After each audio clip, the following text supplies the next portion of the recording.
Live from the city that never sleeps. 17 miles from Madison Square Garden, New York City. It's America at Night with Rich Valdez, America's favorite late-night talk program, featuring interesting guests from around the world and calls from across America. And now, here is your host, Rich Valdez.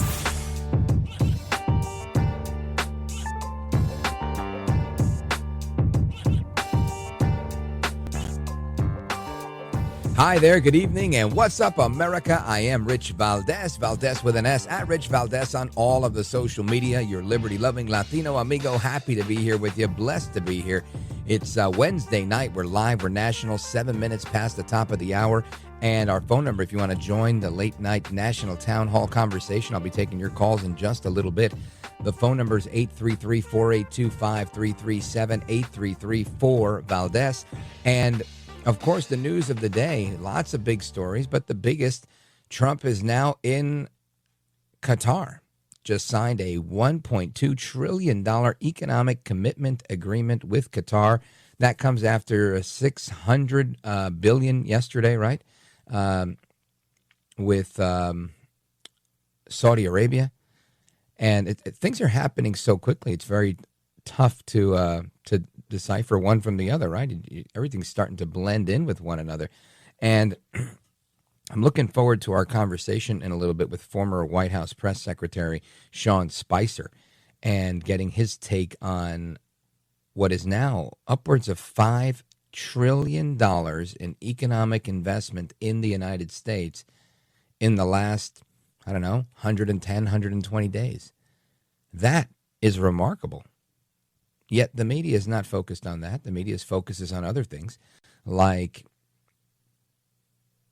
let's see, you fill in the blanks. Protests on college campuses, Democrats that want to shove ICE officers, a free airplane, and so many other things. And listen, I get the concerns over all of them, but none of these things should be eclipsed by or I should say what Trump is doing. None of those things that he's doing should be eclipsed by any of the things I'm just mentioning. Those things are ridiculous, right? Anyway, part of what I want to get into tonight, in addition to that stuff, is some additional conversation. It's still National Police Week, by the way. Big shout out to the men and women in law enforcement.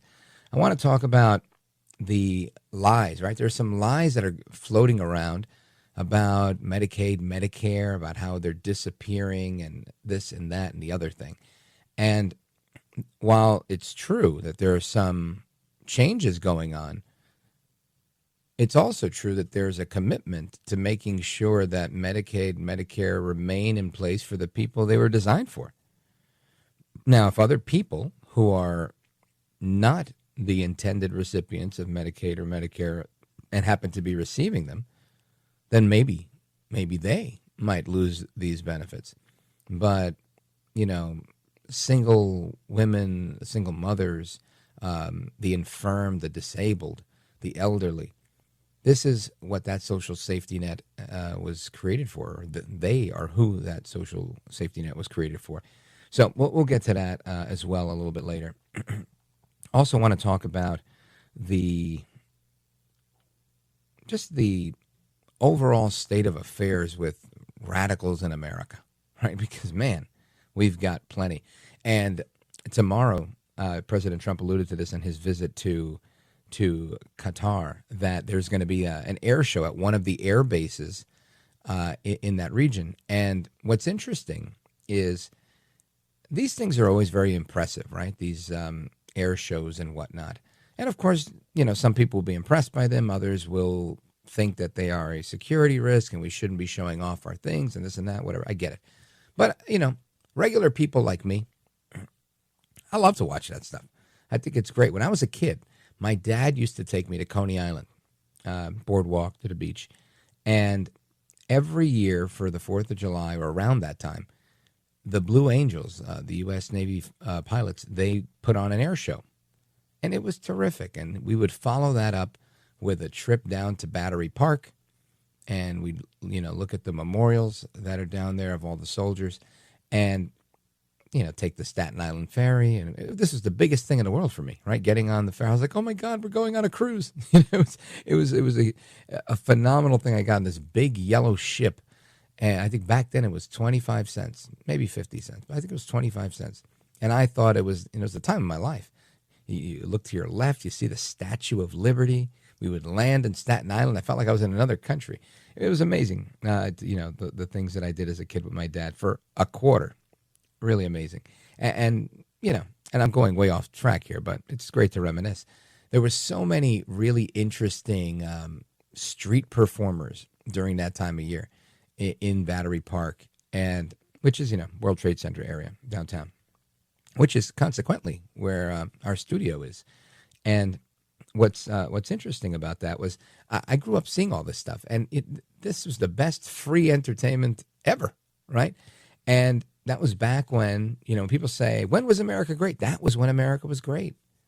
When my dad and his broken English, who came here in 1955 from Puerto Rico at the age of 18, would come here and celebrate the 4th of July with his kid, me, and take me to see the Blue Angels in Coney Island and take me for a Nathan's hot dog. And then we'd jump on the train and go downtown into Manhattan, go to Battery Park, take the ferry. I mean, it was just an exciting time.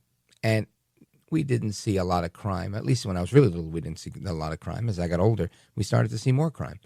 And that's where we are today, right? New York City's back to that high crime place. And they might say that they're doing better with that, but they're not necessarily doing better with that. And that was just a quick aside.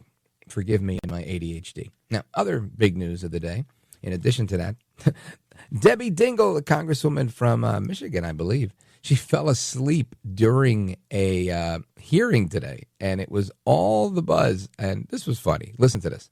This image shows this hilarious moment when Democrat Congresswoman Debbie Dingell from Michigan was slumped in her seat.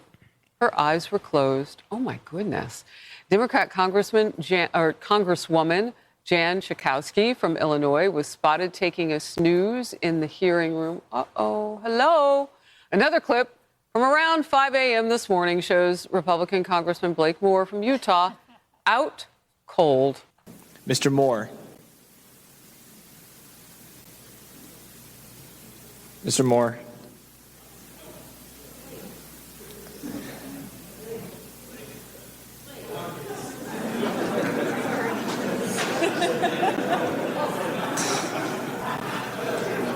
Mr. Moore, no. Well, listen, I'm sure some of my colleagues in conservative talk radio were probably blasting Mr. Moore for, how could you do that? This guy is on our dime. He's, a public servant. He's asleep at the wheel, yada, yada, yada. But I'll tell you this. That's happened to me a bunch of times. A bunch of times. You don't know how many times I've been in church, and my old pastor, Pastor Joe Santos, God rest his soul, passed away just a few months ago. He would always call on Brother Rich, right, Brother Rich? Right when he saw me knocking out in the pew, and it would always wake me up. And if not, one of my kids would give me a rib shot with their elbow, and boo, and I go, yeah, praise God, yes, sir, amen, hallelujah, Pastor. It worked like a charm. Anyway, again, we're going to talk about upwards of $5 trillion in investment in America, the economic stimulus that we didn't expect that Trump is bringing to the table by way of the Middle East, and so much more with Sean Spicer, former White House press secretary. And that's coming up right now. Keep it locked right here. I'm Rich Valdez. This is America at Night with Rich Valdez.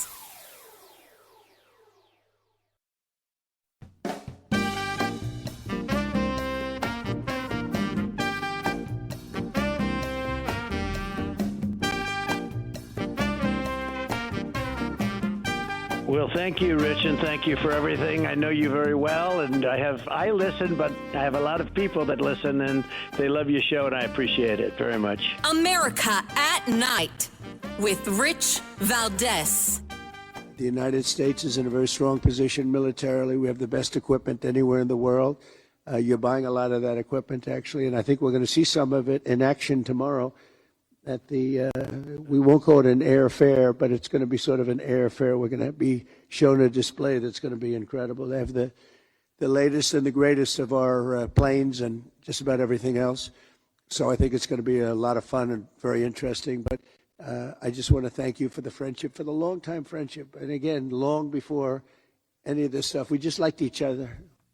That, of course, President Trump earlier today in Qatar signing a $1.2 trillion commitment with the Qatari government to purchase a bunch of American goods and touting their longstanding friendship. And there's a lot of talk about this free airliner that they're giving them. All sorts of stuff is going on. I want to get to the bottom of it with the host of the Sean Spicer Show. He's also Sean Spicer from the White House. Remember him? He was press secretary. Sean Spicer, welcome back, sir. Good to see you. Thanks for having me. Yes, sir. You bet.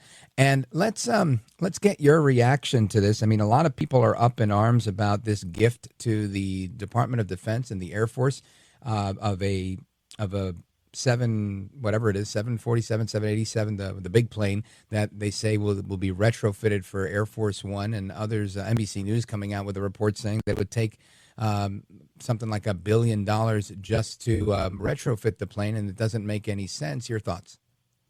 I got to be honest with you. I think President Trump is trolling the media on this. We'll see. I mean, here's why. Just so you understand, there has to be 2 Air Force Ones. So you always have a backup. So the current 747, there's a backup. We call the small one that he also takes, the 737, that is used for shorter trips and shorter runways, has a backup as well. So there's always got to be 2. So one doesn't really work. And again, this is where the media is so obsessed with Gotcha. just everything he says that they're not getting it. I mean, look, here's the reality. One, Boeing is years behind. I was in the first White House when we placed that order. This should have been done a long time ago. I think part of this is a little nudge to Boeing to say, guys, get your act together. The second thing is, I mean, I also think, Rich, there's a reality that no one wants to talk to. Presidents are given gifts all the time. Now, granted, not $400 million ones, but in this case, it's a gift to the Department of Defense, and then it would get transferred to his library, which, again, go back and look. The Reagan Library has an Air Force One. So the media is trying to present this like it's some gift to President Trump. It's not. It would stay. And by the way, the libraries are overseen by NARA, the National Archives and Records Administration, a government agency. So there's a misleading factor about how this is all going down. I don't know that I ever see this all happening. But at the end of the day, what it will probably happen is they'll retrofit the thing, the president will get on it, and then they'll send it over to his library for all to see, and they can technically say it's Air Force One because he'll have been on it once. But I also think the only thing that pisses me off about this, to be honest with you, is the president's actually getting so much done overseas. The speech in Saudi was unbelievable, laying out this America First foreign policy, the Syria, Iran, then the investment in the U.S. And I'm like, I can't. And you've got CNN just obsessed with whether or not he's going to accept a plane or not. I am a little bummed because I think, while I get why he trolls people and throws chum in the water, I just kind of am like, oh, if we hadn't done this, CNN might have to actually cover this. Yeah. Folks, we're on with Sean Spicer, former White House press secretary. And Sean Spicer, I think I agree with you on this one, that it's likely Trump throwing something out there as kind of like a distraction to the media because they need something to attack him on.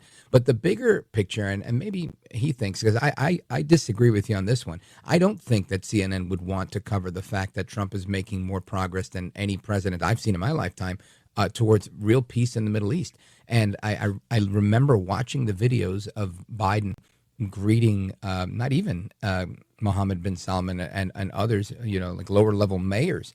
And they seem to thumb their nose at him. And Trump comes and they literally have a dog and pony show. They were like Clydesdales going down the street on the tarmac next to the beast. I thought it was just really remarkable, the love that they have and the look on their face when he's talking to them. They're like, man, we got our guy here. And it's I guess it's like, like anything else. I was telling somebody earlier today, you tend to, Trump's probably one of the most popular people on the planet right now, and they got him, and they're doing a deal with him. So I think it's to their benefit to do that. I think it's to his benefit, like you were saying. He's getting a lot done. He's pressuring Iran, and he's out there in the region mustering a lot of support. So I think the left isn't going to cover it, but I think you're right that this might be overshadowing it. Yeah, but well, look, I was being tongue in cheek. I think you get that with respect to CNN. I said that Sure. they might have to cover him. I mean, I'm sure right. they'd find some other thing to come up with. But the reality is that the significance of this trip is massive. To your point, just contrast it with Biden. The news when Biden went over is that he fist bumped MBS. And that was like the big news. And that probably got more news than Trump getting trillions of dollars in investment in the U.S. I mean, I had Steve Moore on my podcast today, just about an hour ago, actually. And he's an economist and he's really good. So I said to him, if you're an economist and you're planning, how is, forecasting, right? And you're trying to figure out how inflation is going to go, how GDP is going to go. And suddenly you look at this thing the White House has on its website, whitehouse.gov/investments, and they call it the Trump effect. All these companies, Apple, NVIDIA, Eli Lilly, SoftBank, Hyundai, Honda, all investing well over $2 trillion in the U.S. That's happening because of Trump. And then you go overseas and you see what's happening in Saudi, now today in Qatar, and there's talk already about what's going to happen in UAE. But you inject literally trillions of dollars, upwards of $5 trillion in the last 100 days, into the U.S. economy that wasn't anticipated. You think about it like if you're a company, or even like just you and I, we both have shows, right? And when you meet with marketers and to sponsors of the show, and they say, okay, how many listeners do you have, Rich? How many viewers do you have, Sean, on your podcast? You can go to YouTube and whatever, but like imagine if suddenly someone said, oh, by the way, 100,000 people are going to tune in the next 24 hours. That's the equivalent of what Trump's done to the economy. He's supercharging this, and it's amazing. Right. I think you and I are like the only two people covering this because it's this massive injection of cash and investment into the U.S. economy that wasn't anticipated, and that was kind of why I asked Steve Moore this question, because I was like, if you're looking at the economy and you're saying, okay, gosh, we expect growth to come in at X and we expect inflation to be Y, but suddenly someone says, oh, I forgot to tell you something. We're about to inject like $5 trillion of investment into the U.S. that wasn't anticipated. What's that going to do? I mean, I figure like that's like an SAT problem. Fred is forecasting the economy. Fred suddenly realizes $5 trillion in the last 100 days is going to get additionally added. What does that do to the economy? And you say to yourself, I got to imagine it just supercharges this. So I expect there to be, a whole influx of additional. This is the thing with Trump. Is over and over again, he's changing the game. I mean, you mentioned the Biden trip. How embarrassing was it? That was the news. Oh, yeah. He got fist bumped, honestly. And none of these business leaders. I mean, look at this Larry Fink, the guy who runs BlackRock, who frankly injected woke DEI policies, and is now sitting around like hanging out with Trump. You got the head of Amazon. You've got Reid Hoffman, who spent millions and millions of dollars promoting Kamala Harris over there, sucking up to Trump. Yeah, these guys, so it's this amazing is what they do. They have to suck up. Sean Spicer, I'm going to pause right here to take a quick break. Folks, we're coming right back with Sean Spicer, host of the Sean Spicer Show and former White House press secretary, and we're going to continue this conversation on the huge cash injection that's coming into the U.S. economy, all thanks to El Trompito Donaldus Magnus, the 45th and 47th president of these United States, El Presidente, Donald J. Trump. Keep it locked right here.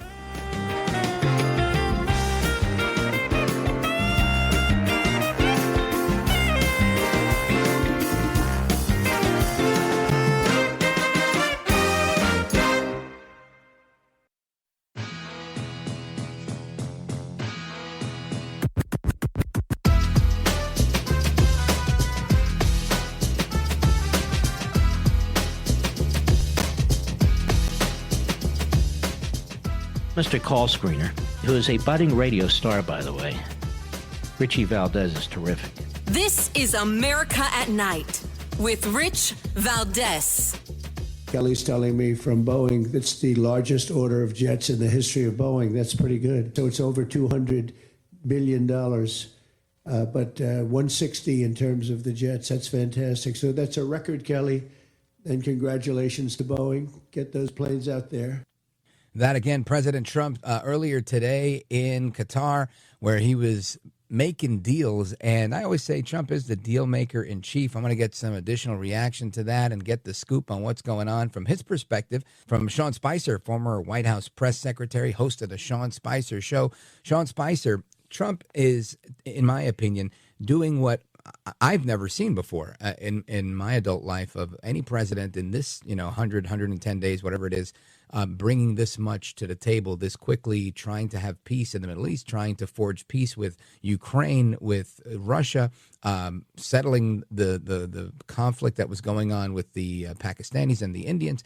It seems like so much is happening and so little credit is being given. Your thoughts? I couldn't agree with you more, Rich.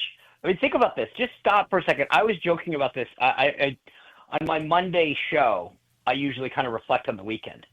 Yeah. And I said this weekend, on Monday, I said, I will try to make a list of like 5 things that I need to accomplish. I don't know if you're the same way, but I'm like, okay, I need to clean out like the shed downstairs. I need to reorganize something. There was a handful of things. My wife asked me to do a couple, whatever. So I get 5 things for the weekend.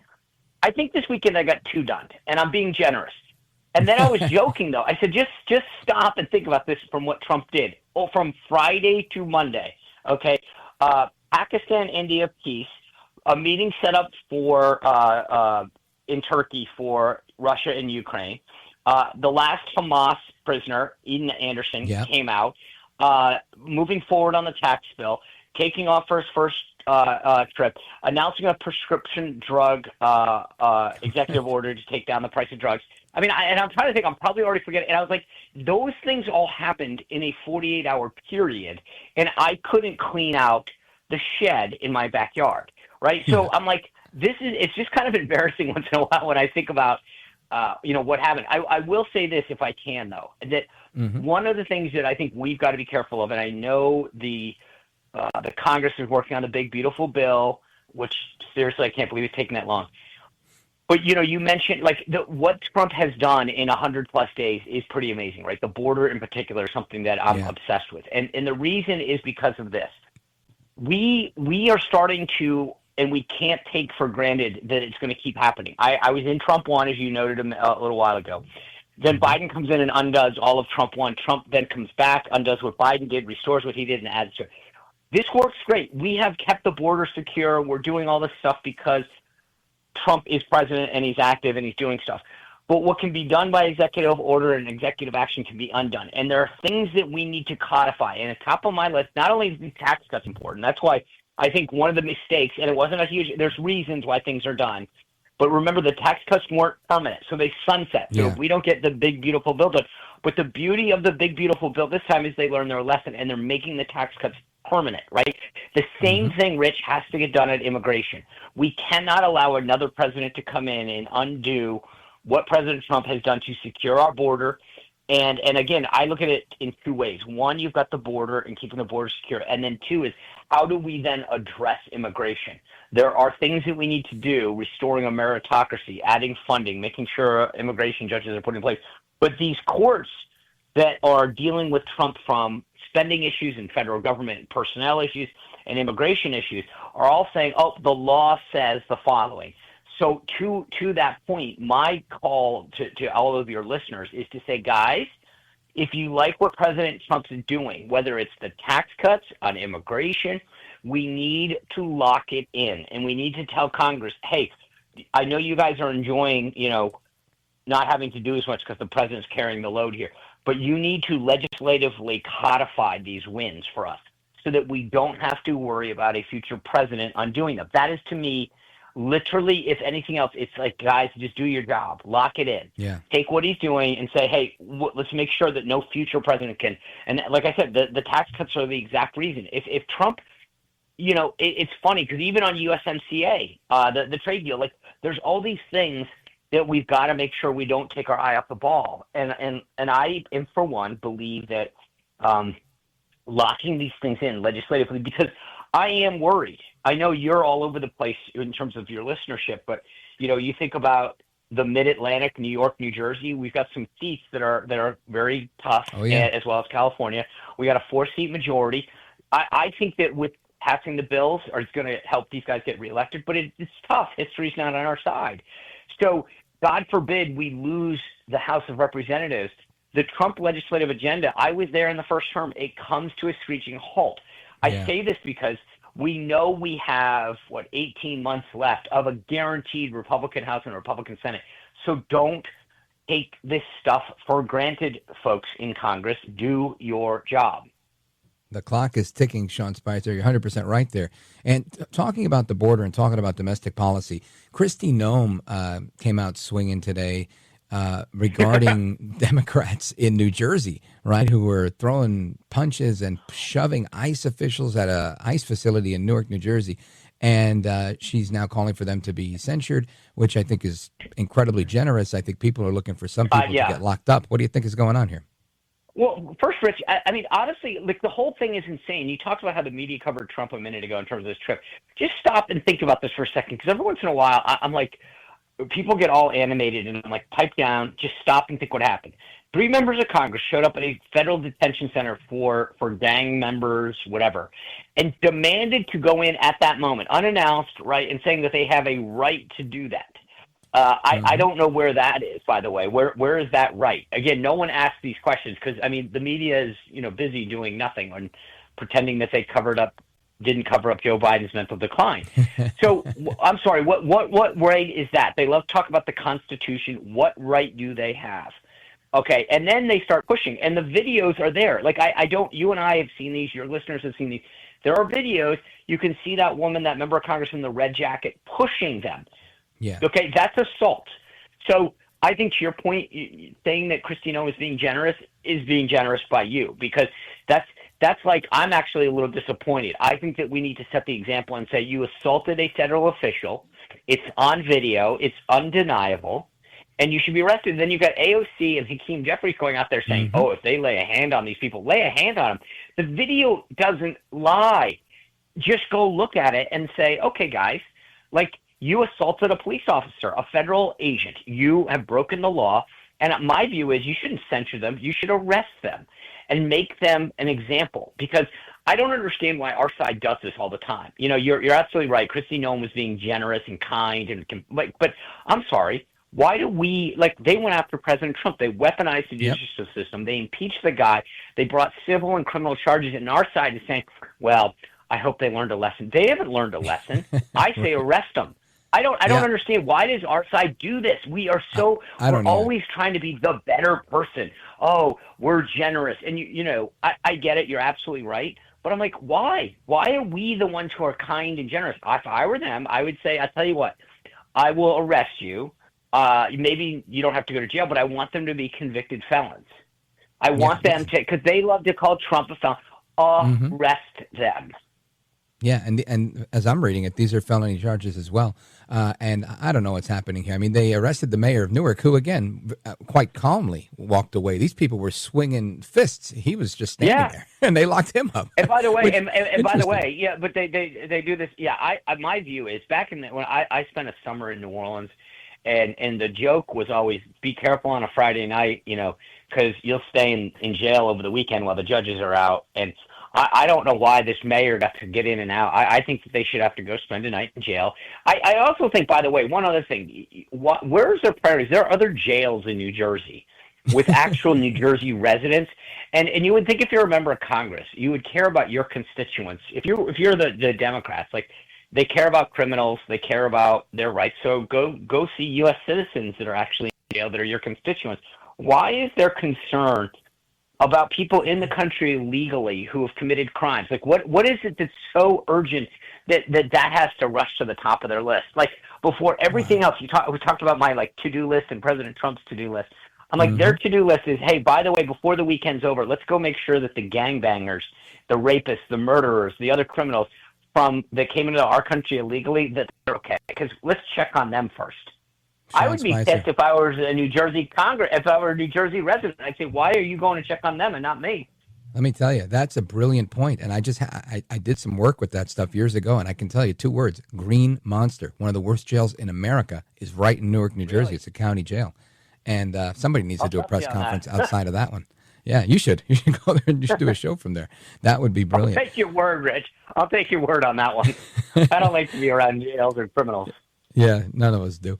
Sean Spicer, let everybody know how they can hear more of you on the Sean Spicer Show. So you can always go to SeanSpicer.com. I have a twice weekly free newsletter, and then the show is on YouTube. Sean M. Spicer on YouTube. It's 6 o'clock. We go, and then we do a thing, Rich, every morning called the Morning Meeting at 9 a.m. where people, if they have political questions, it's a live show where we invite people from around the world to ask questions. Just go, again, it's all on YouTube. Just search Sean Spicer, sign up, hit the notification button, or go to SeanSpicer.com and check it all out there. Folks, make sure you check them out and let everybody know where they can follow you as well. So I'm on Twitter, or X, whatever we're calling it today, at Sean Spicer. On Instagram, Sean M. Spicer. At YouTube is at Sean M. Spicer as well. And like I said, all of that, if you can't remember it and you're just wondering, I couldn't remember what he said, go to SeanSpicer.com, and it's got links to everything. Outstanding. Sean Spicer, you are a gentleman, a scholar, and a patriot. Keep up the amazing work, and let's do this again. Yes, sir. Thank you for having me, Rich. You bet. Godspeed to you, brother. And amigos, your thoughts, calls, and reactions on all of this and everything else when we return. Don't go anywhere. This is America at Night with Rich Valdez. Call now, 833-4-VALDEZ. That's 833-482-5337. 833-4-VALDEZ. That's Valdez with an S.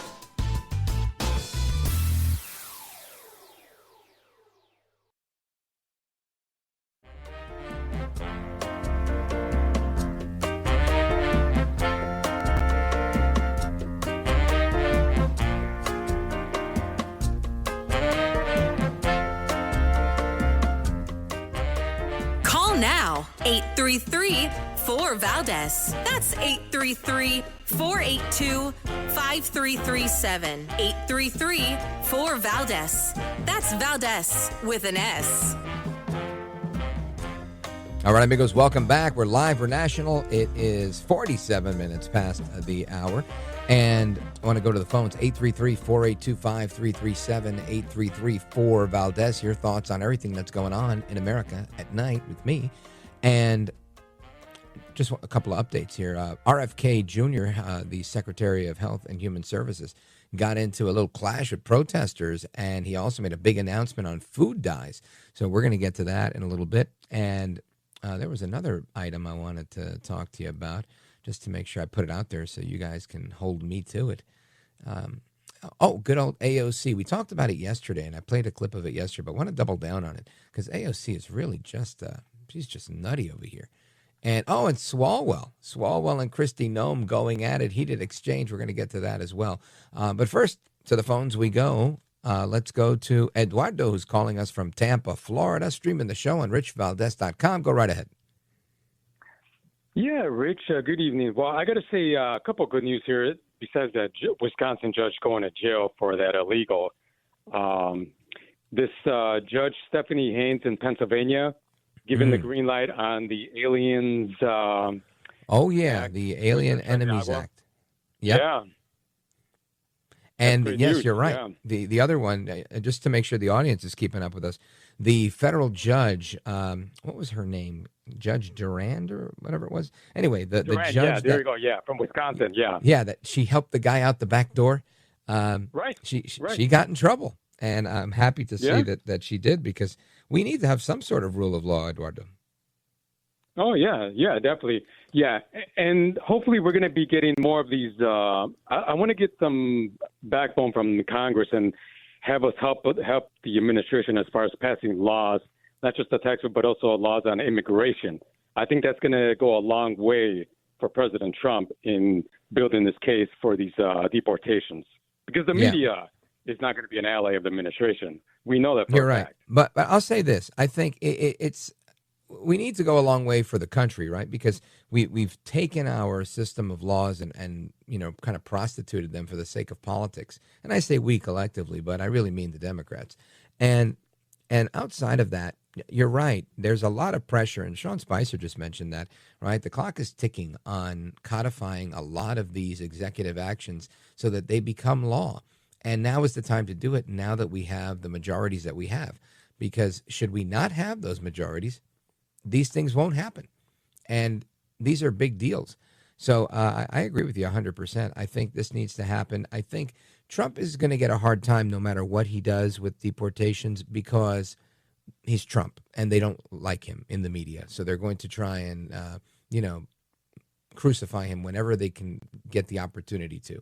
But the reality is, I don't think that's going to hurt much in the area of public opinion. The people that are swayed by a TikTok video, an Instagram video, a Facebook video, where somebody's complaining and probably fictitiously and propagandistically about someone being deported, like they said, the kid with cancer being deported and all these other stories they've been making up.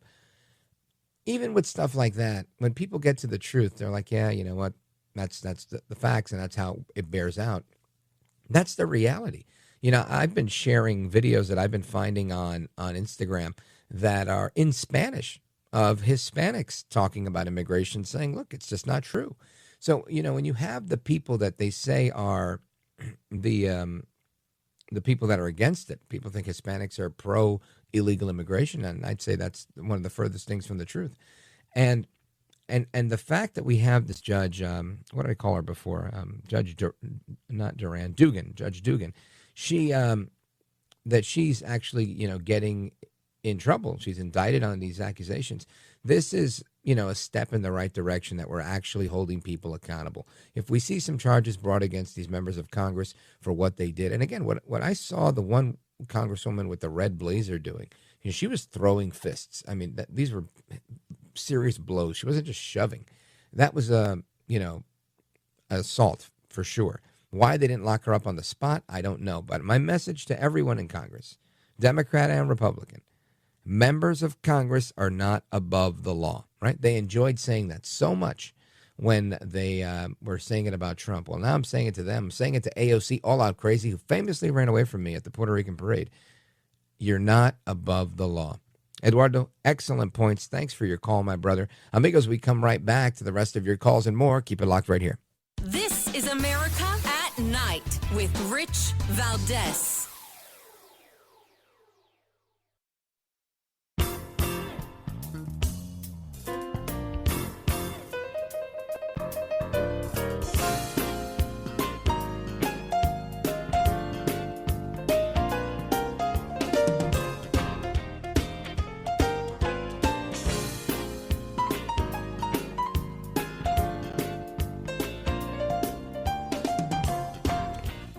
All right, amigos, to the phones we go. 833-482-5337, 833-4 And we're going to go to, Marshall calling us from the WMAL area. Go for it. Hi, Rich. You and Sean mentioned the Green Monster. This Yes. very poignant part of your story. The Green Monster is right there. On the other side of that big parking lot is the Green Monster. Yes, and that yes, proves your point about how these politicians will get the cameras to go to Delaney Hall, which is considered the country club because you can go outside and play sports.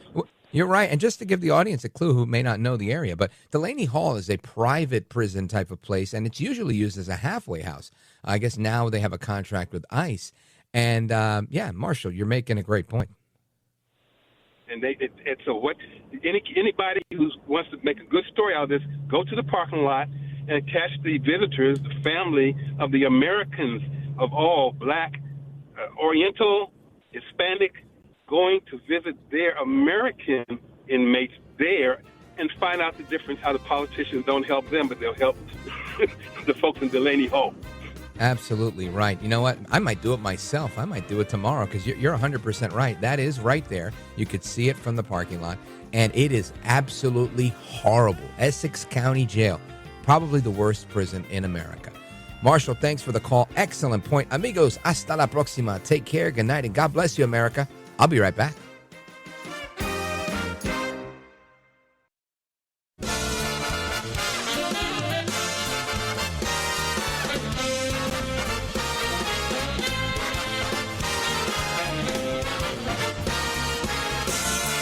Live from the city that never sleeps. 17 miles from Madison Square Garden, New York City. It's America at Night with Rich Valdez, America's favorite late night talk program, featuring interesting guests from around the world and calls from across America. And now, here is your host, Rich Valdez.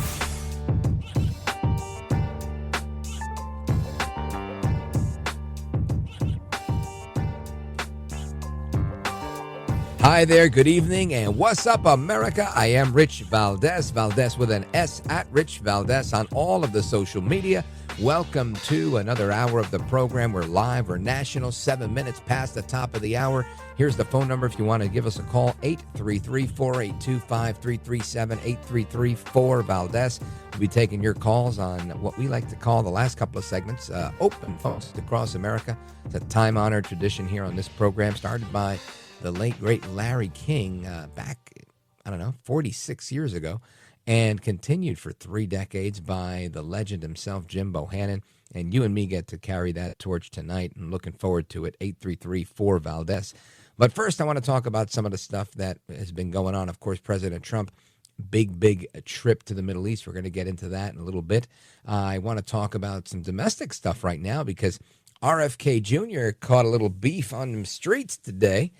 And after rebuking a Democrat senator for playing politics, a whole thing breaks out with protesters, and this is quite a spectacle, if you will. Listen to this. Third, we focus on achieving these goals while cutting costs for taxpayers. We intend to do more, a lot more, with less. The budget I'm presenting today supports these goals and reflects.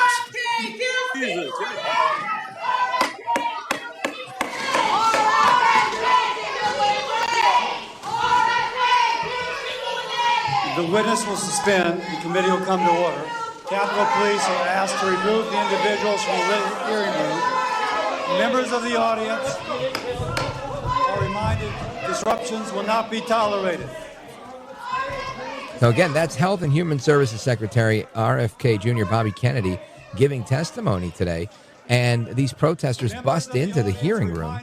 And this goes on up until another 10 seconds or so. And then I'll pop back in. But listen to this. The individuals from the hearing room.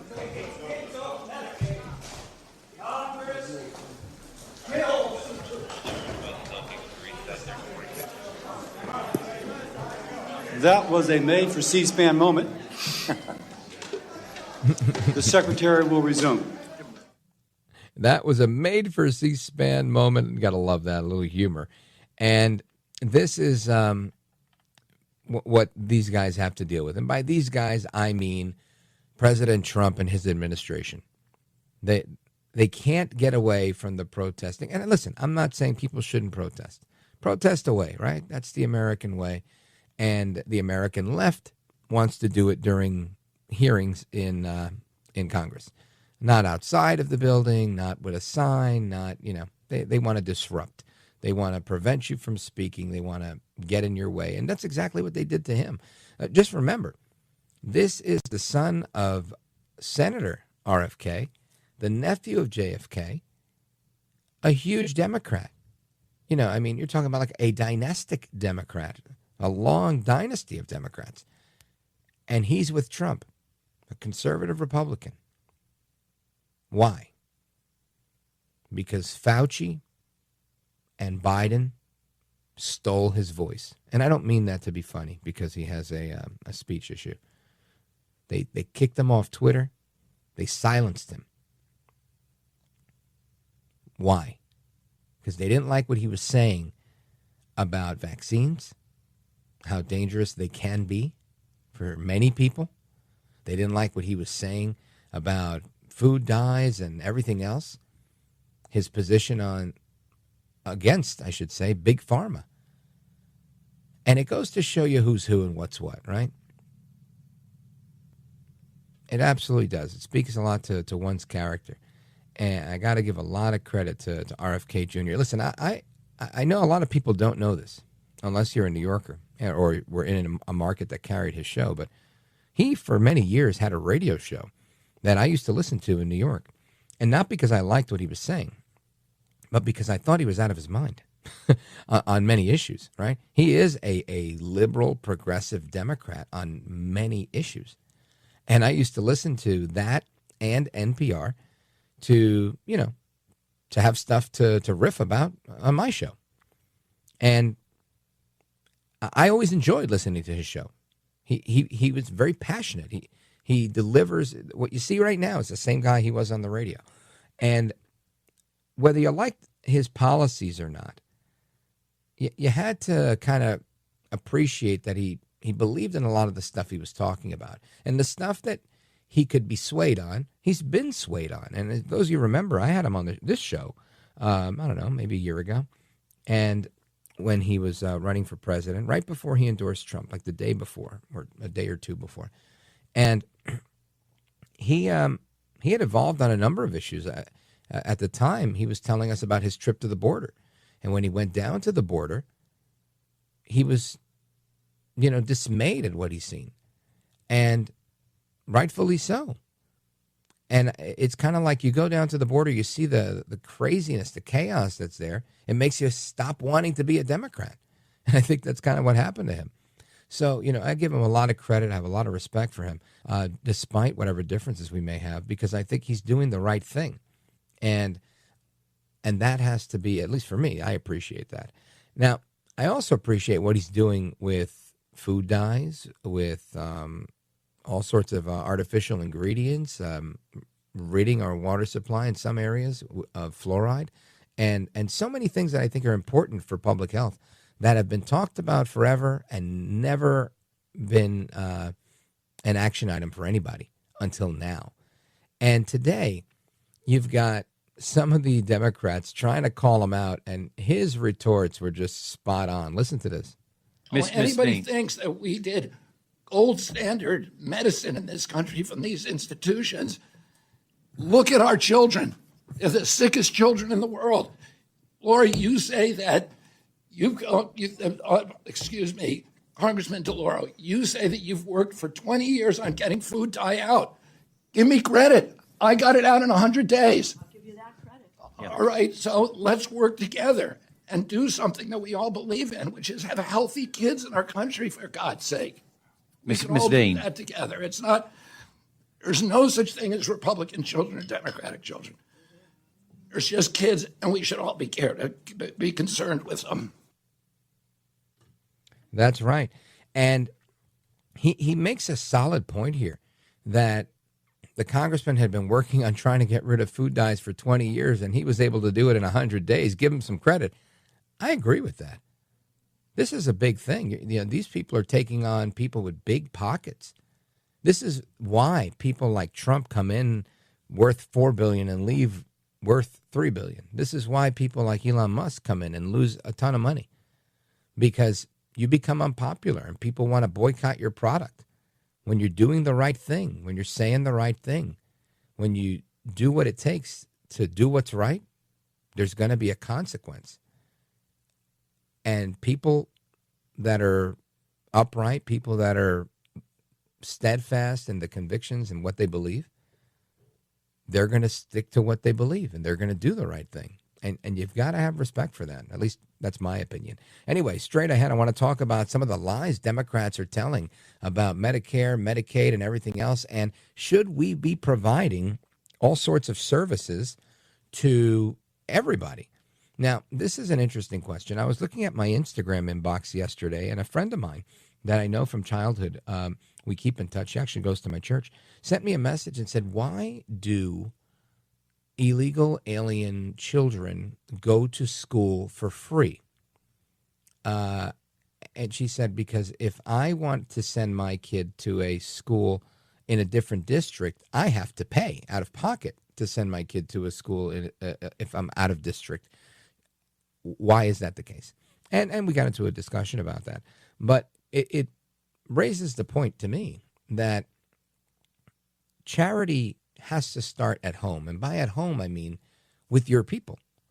And not to ostracize or quote unquote other anybody, but you can only take care of your people before you take care of others. If you cook a meal in your house, right? My mom used to cook these huge pots of food, a big thing of arroz con pollo, right? Huge. I mean, a pot, family with 4 kids, mom and dad.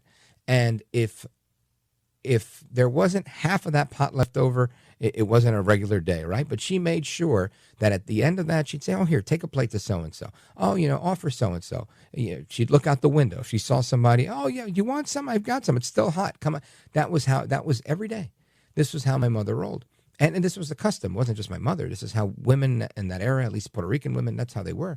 And I know I've met many Italians that are the same way. So my point in all that is you have to be able to take care of your people first before you can take care of others. And if you're in a situation where you can't make that big pot of arroz con pollo, then you don't make it. You make enough to feed your kids. And that's the situation that we've been in America, yet we've been feeding everybody else's kids while our kids are starving. And that's not good. So we're going to talk about that with somebody who knows truth from fiction. He is the founder of Just Facts, justfacts.com. Jim Agresti joins us next. Don't go anywhere. This is America at Night with Rich Valdez.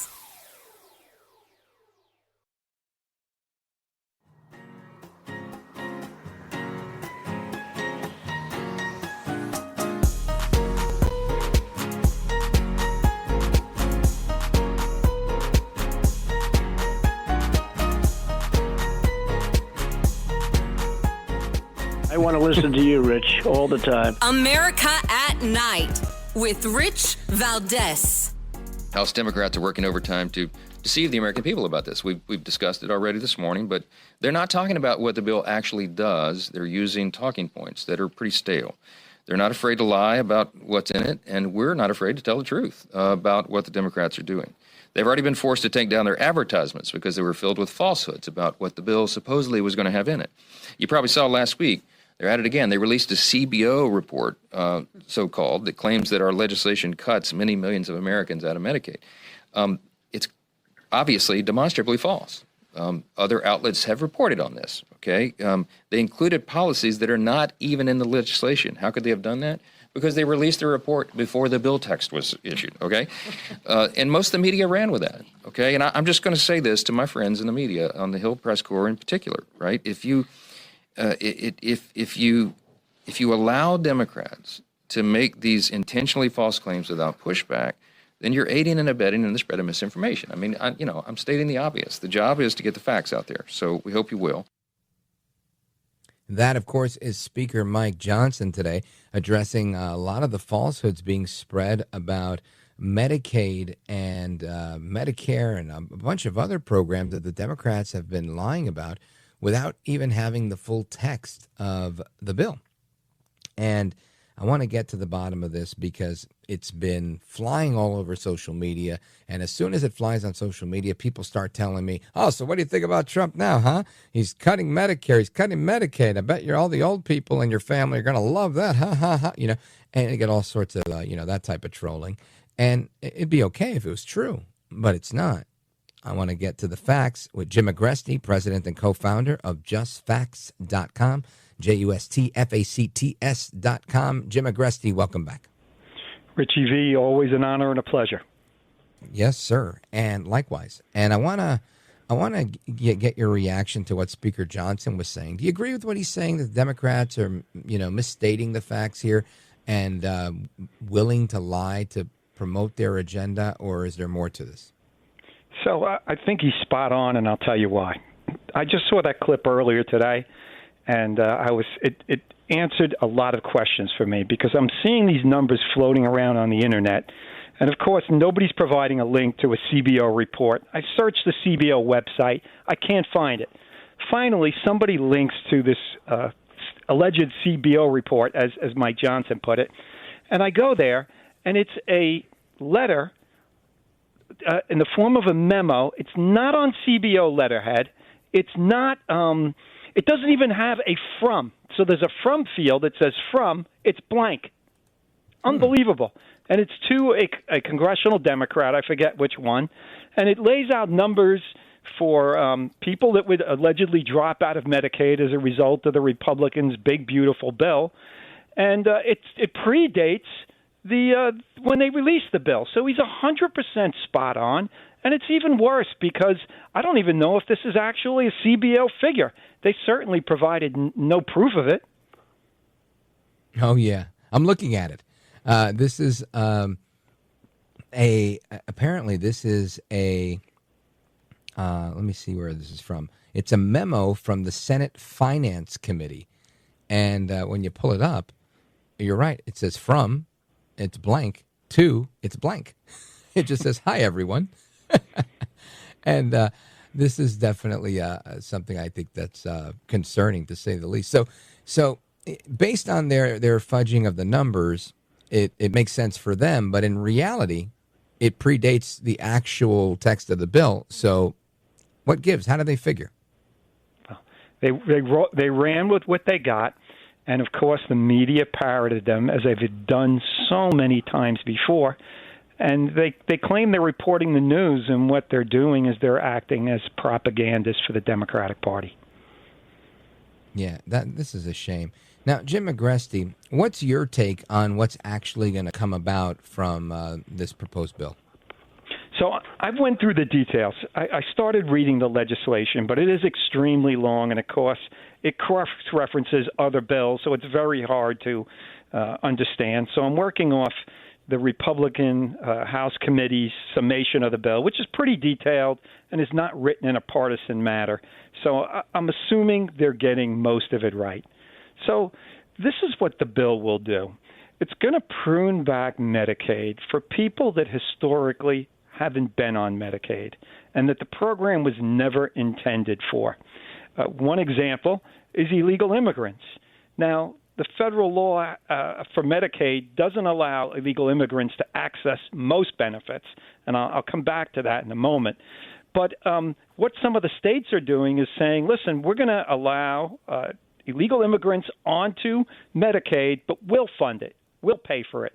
So one of the things the bill says is, hey, if you're going to do that, if you're going to waste your taxpayers' money on this, don't expect us to chip in, because we all know money's fungible, and give you the full Medicaid reimbursement that the federal government normally gives the states.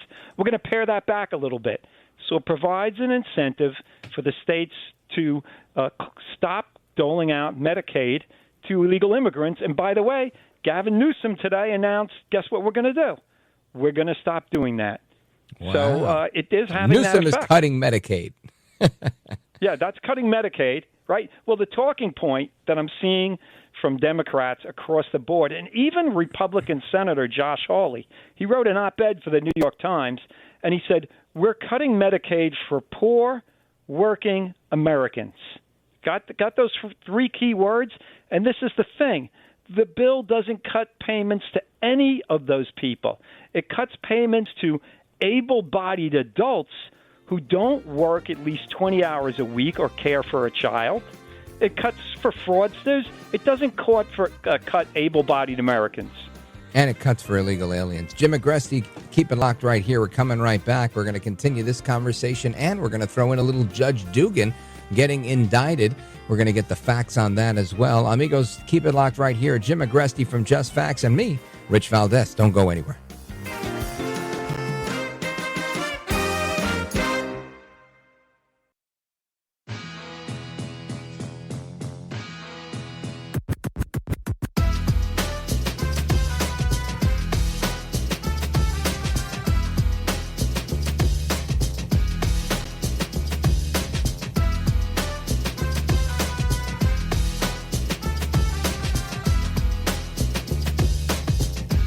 The best guests, the best opinions. This is America at Night with Rich Valdez. 20 days after leaving the federal courthouse in Milwaukee, Milwaukee County Judge Hannah Dugan will return Thursday, now indicted by a federal grand jury, accused of helping an undocumented immigrant evade federal immigration officials after he appeared in her courtroom. But now tonight, the latest twist. Dugan arguing her arrest, touted by FBI Director Kash Patel, is unconstitutional. Her attorneys saying she is entitled to judicial immunity for her official acts, and because of that are asking the federal judge to immediately dismiss the case. Dugan has assembled a powerhouse legal team, including former U.S. Solicitor General Paul Clement, a conservative who's argued more than 100 cases before the U.S. Supreme Court, and former U.S. Attorney Steve Biskupic, both appointed by former President George W. Bush. The judge hearing the case, U.S. District Judge Lynn Edelman, appointed to the bench by former President Bill Clinton and previously a longtime Democratic state lawmaker. That's Matt Smith with WISN. And Judge Dugan, she says that she is above the law. I want to bring it back to Jim Agresti, founder and president over at Just Facts. Jim Agresti, talk to us here. What's going on with the judge who let the bad guy out the back door? Well, I'll tell you, I haven't really researched that legal argument. It's new to me, but I think you synthesized it beautifully. She's saying she's above the law. I would question her assertion that she was just involved in official acts. You know, she came out in the hallway, according to multiple witnesses that are detailed in the criminal complaint, and she basically steered the ICE agents and FBI agents away from the hallway where this illegal immigrant would eventually try to escape. So what her frame of mind was, I'm not certain. But at first she insisted that they provide a judicial warrant. And a judicial warrant is not needed to arrest an illegal immigrant. An administrative warrant is. And they had that. And they correctly told the judge, we don't need that. We have everything we need here. And she said, well, you need to go over to the Chief Justice's office. Then she quickly dismissed or skipped the hearing that she was due to have, leaving the witnesses, the prosecutor, the victim advocate in the courtroom without telling them anything about it, and try to sleep this guy out of the building. This doesn't sound like an official act to me. This sounds like something outside of her scope as a judge, and there are clear laws against harboring an illegal immigrant. There are clear laws against getting in the way of law enforcement, and she did both of those things. So who knows which way this judge is going to rule. You know, she might be a rank partisan. I don't know. I'll wait and see. But to me, this argument at first blush does not hold water.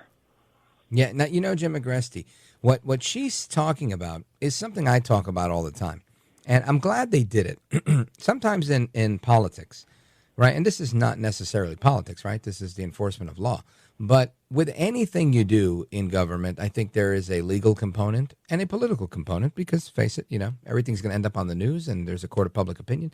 And with respect to this, I constantly talk about how the deep state thrives on their qualified immunity, whether it's members of Congress and the speech and debate clause or, you know, appointed officials that are bureaucrats or judges. And in this, you know, I think your analysis here is right. I don't think there's any part of a judge's job to jump off the bench to divert law enforcement officials away from the person they're trying to arrest and towards the chief judge who has a smokescreen in order to allow this guy out the back door.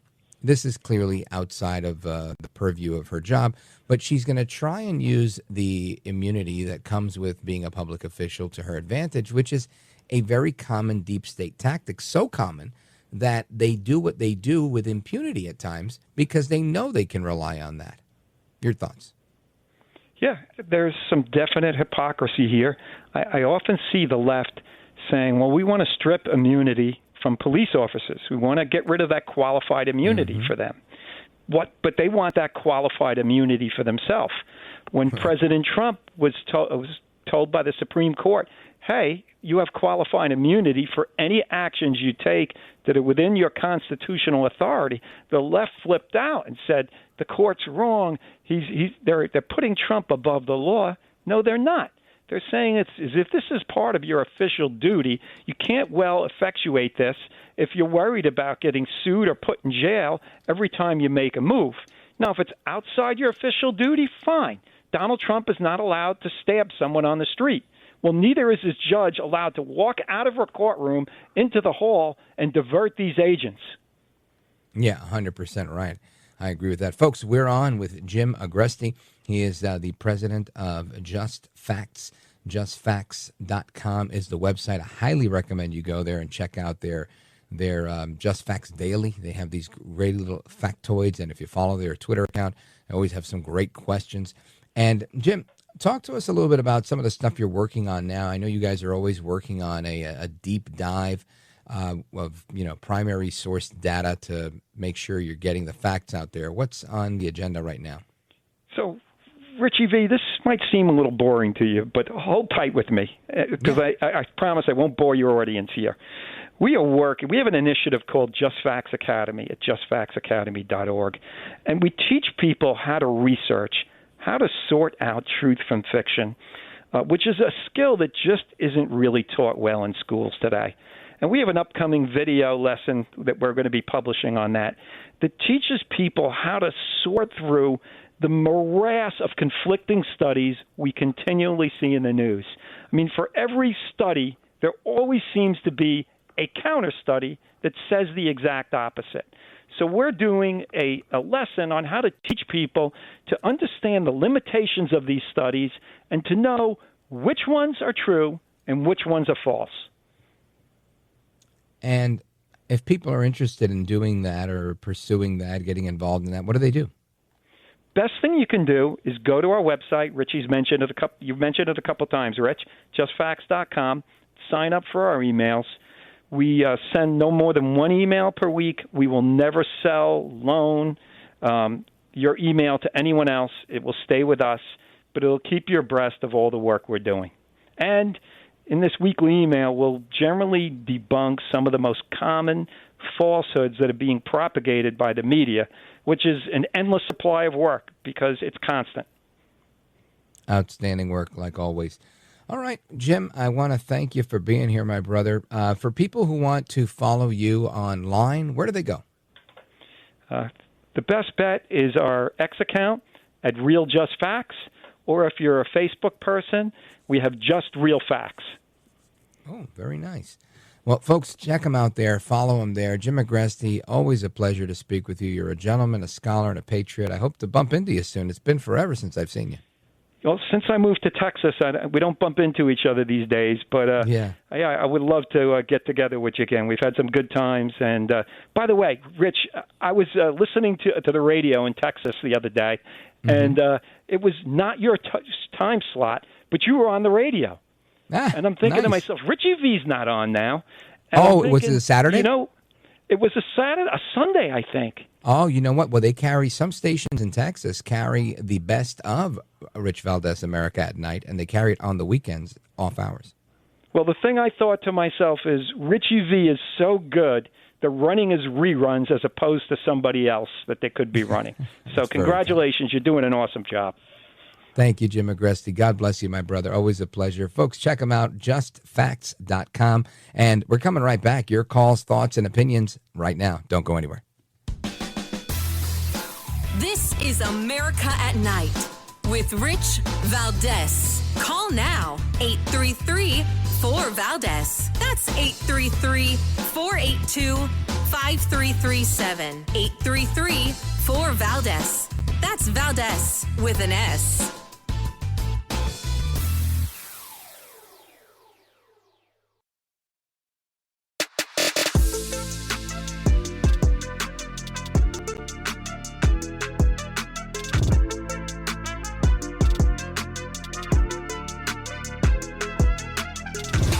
Call now, 833-4VALDEZ. That's 833-482-5337. 833-4VALDEZ. That's Valdez with an S.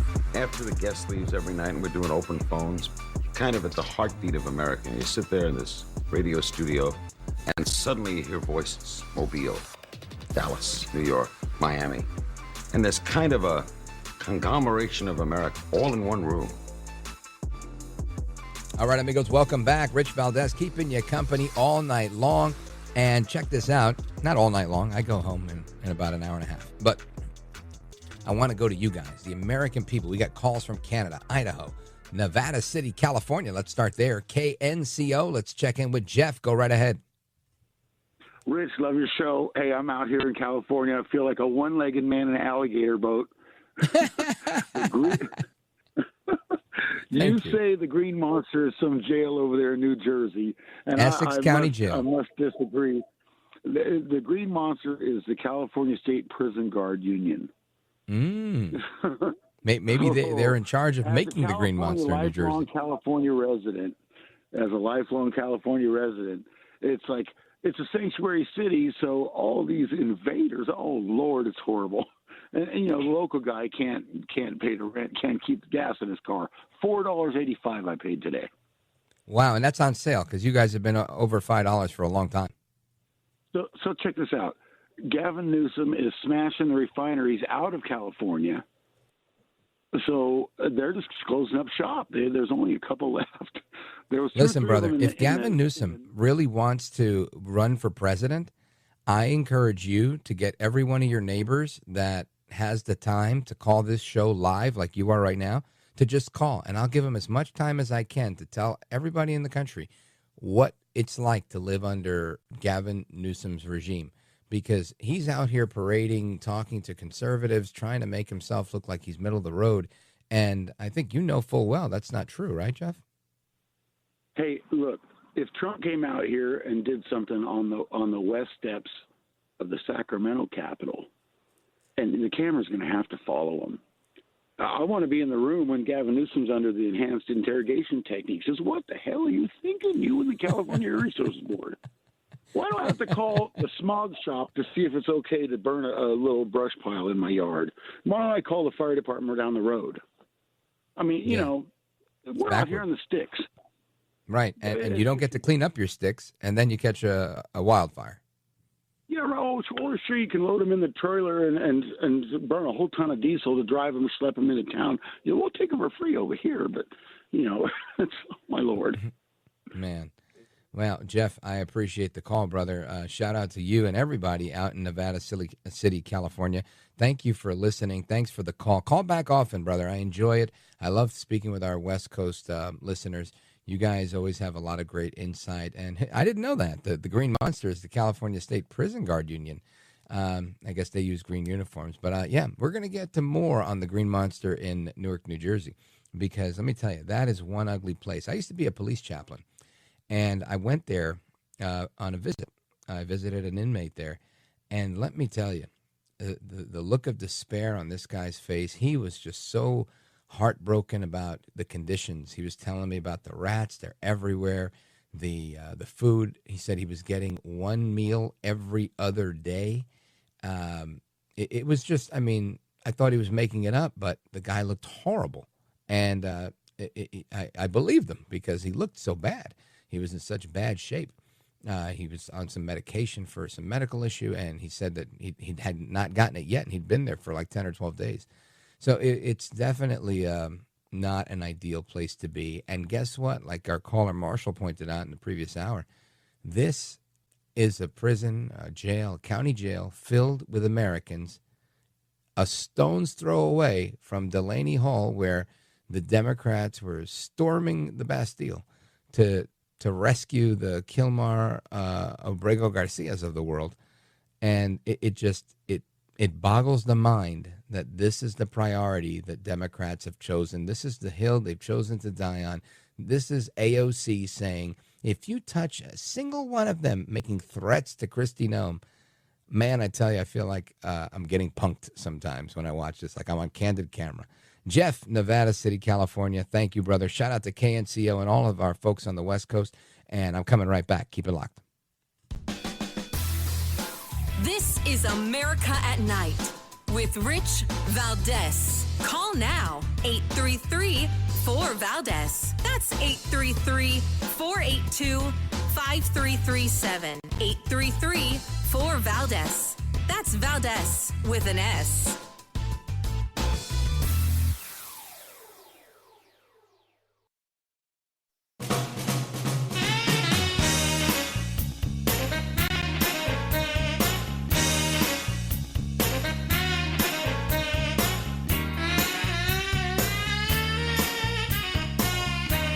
Keep up the good work, Rich. You're just doing a great show for people. it's a big national help to have you doing what you're doing. America at Night with Rich Valdez. We've been down when Biden first became in office, and we were going down to ICE facilities in Texas. You call, you make an appointment. They knew you were coming. You show your ID. You wait for them to escort you in, and it's all very organized. This was specifically meant to cause disorganization, to cause this. It's an entitlement, abusive behavior by Congress members, thinking they are somehow above the law. How many years have we heard from Democrats no one is above the law? And yet we see it. And thank God for body cams that show exactly what happened. But I think we need to investigate this. And there's no way that we should have elected representatives acting in this abusive manner. All right, amigos, that is Congresswoman Beth Van Dyne making those comments about the abusive manner that the Democrats were treating the ICE staff at the ICE facility in New Jersey. And by the way, if you missed my sit down with Congresswoman Beth Van Dyne when she visited us here in New York City, check it out on YouTube. Check it out on my socials. You might be able to find a clip of it on Instagram. It was a great conversation, and I think you'll enjoy it. And, of course, while you're there, just subscribe to the podcast, subscribe to the YouTube channel, subscribe to everything you can, right? You don't want to miss something. Anyway, and all of that stuff's available at richvaldez.com. But I want to get to your calls and your reactions to all the stuff that's going on. Let me see. Where are we going? We're going to go to Tony, Montreal, Canada, listening on WVMT. Go for it. How you doing, Rich? Great to talk to you again, and great show as usual. Listen, I was wondering, thank you. I was wondering if when you did your history back in high school and college, you recall the concept of isolationism in the 30s and the 40s when the American government had refused to get involved in any of the European theater, any of the European wars, and they were criticized for being isolationist. They weren't doing their duty. Look, I have a different take. I think that isolationism caused the $38 trillion of debt today, and that if we in the United States don't get smart, we're going to end up in a bankruptcy situation. Like Trump said, finally a president that knows how to handle money, and the proof is in the pudding is that all the deals he made today with Boeing, et cetera, and the deals he's making with Saudi Arabia and the peace deals. So I'll just say this. I think that the United States and Canada should stop all United States and Canadian foreign international aid. Cut it right off. Zero. You know what? Take that money and deliver it to the poverty-stricken below poverty line Americans and Canadians. As an example, I drove from Waterville, Maine, all the way to Island Pond, Vermont. And I saw a lot of poor people living in poor conditions. But you know what I saw, Rich? I saw huge American flags on the most poorest types of homes. And you know what? Why should we give American greenbacks to people in foreign countries that hate the United States? You're right. If they hate America, why on earth would we be supporting them? And sometimes I get it. It gets tricky, right? You've got some of our friends or allies or people we do business with that don't like some of our other friends or allies. But as long as, I guess, there's no beef with us, we've got to be able to make things work. But, Tony, great point. Thank you for calling in, my brother. I appreciate it. Mario, Chicago, Illinois, WLS. Go for it quickly. Oh, Mario, I'm sorry. If you can hold on, the music is going to cut us off. But, folks, we're coming right back. Another hour of amazing talk radio. You, me, America. Lots to discuss. Plus, we've got another guest coming up. Keep it locked right here. I'm Rich Valdez.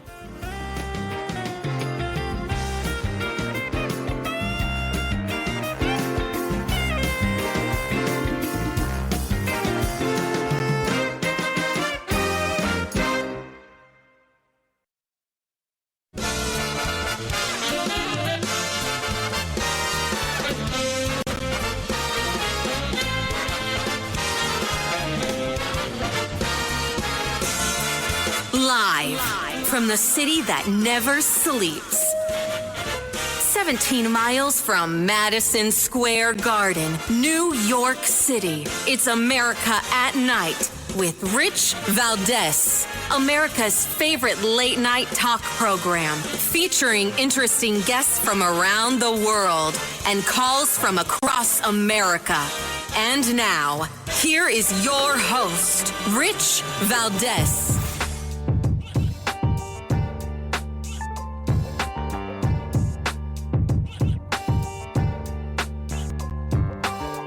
Hi there, good evening, and what's up, America? I am Rich Valdez, Valdez with an S, at Rich Valdez on all of the social media. We're back at it again, another hour. Blessed to be here with you, live and national, 7 minutes past the top of the hour.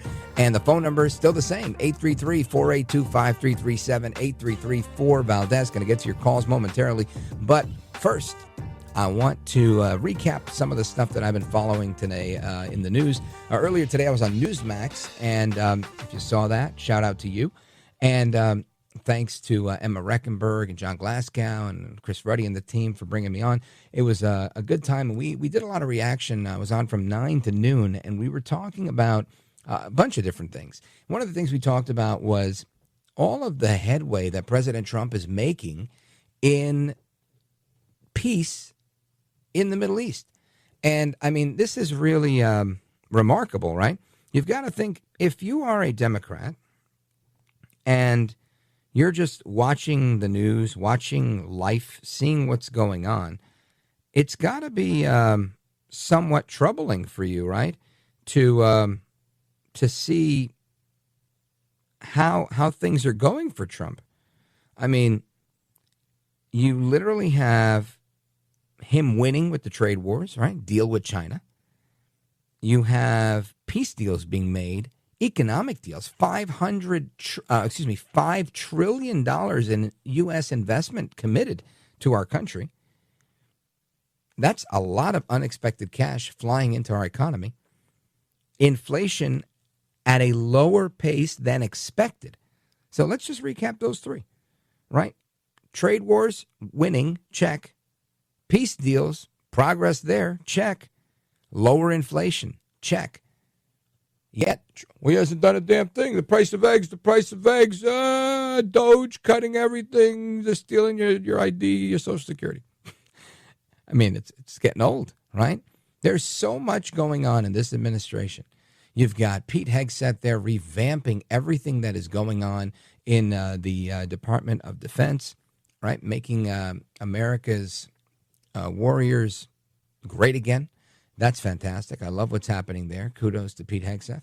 You've also got Kash Patel doing a amazing job with fighting human trafficking, getting fentanyl off the streets, working hand in hand with Pam Bondi and Kristi Noem with the border czar, Tom Homan, working with Dan Bongino.